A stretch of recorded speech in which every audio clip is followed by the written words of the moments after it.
There is growing confusion about the guidance on wearing face masks to prevent the spread of coronavirus. It will continue to be compulsory on public transport in London, but not in the rest of England from Monday when restrictions are lifted.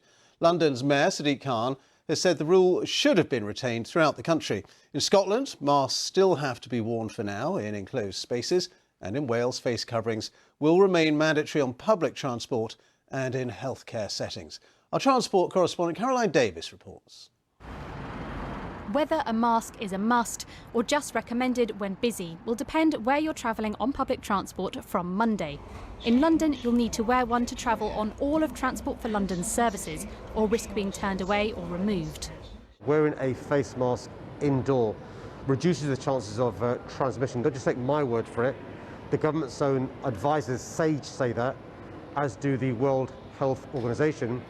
But also speaking to transport workers, the trade unions, Londoners, businesses, wearing a face mask gives greater public confidence. What do Londoners make of the decision? For people that doesn't want to use it, they feel they are fine without the face mask, I think they should just carry on without it. But if you don't feel safe, just use it. I think a common sense approach is to keep it on. And I think most people will do that. Everybody's a bit scared still, aren't they? So if face masks make people feel safer, then yes, we should do it. TfL is the first operator to do this. The Mayor of Manchester has said he hasn't ruled it out for the city's tram network. And in Gateshead, the local council have asked the government for powers to enforce it on all 7 of North East Council services too. In Scotland, masks will continue to be mandated on board public transport, and Wales are likely to do the same. But despite the differing attitudes, the government's keeping to its policy that it's personal responsibility, not a law. It's common sense when you think about it. You would be in a crowded area and transport organisations are welcome, as I said last week, to make it a condition of carriage in the same way as other rules are done in that way. Although many unions welcomed London's decision, there are concerns by some that it will leave staff in a difficult position and could lead to disputes. The majority of bus and train operators in England are expected to just encourage passengers to wear a mask when services are busy, not as a condition of travel. Transport operators are also weighing up how requiring a mask to be worn on board might make people feel about travelling on public transport.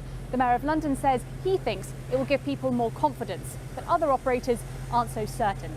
We think that trains probably don't need to be tarred with a brush, that they're somehow less safe than other indoor settings. We don't think that that's helpful for the long-term recovery of getting people back onto public transport.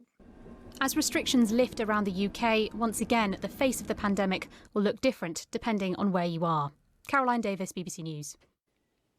And we've just had the latest on restrictions in Wales announced by the First Minister there, Mark Drakeford. Let's get more on that from Mark Hutchings, who's in Cardiff. What's he said, Mark?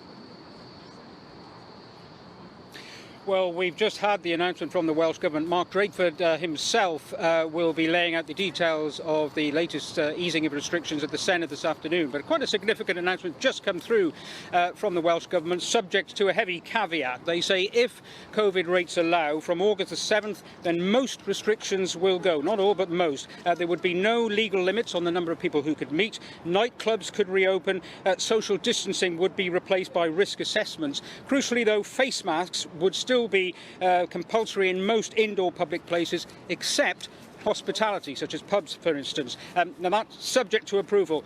From Saturday, it has been approved that the rule of 6 would be allowed in private homes and accommodation. Ice rinks could be reopened, and there's no need for social distancing outdoors. So quite a significant announcement, certainly for August the 7th, but it is subject to plenty of ifs and buts and the odd maybe. OK, Mark, thanks very much. Mark Hutchings reporting there. Well, there's growing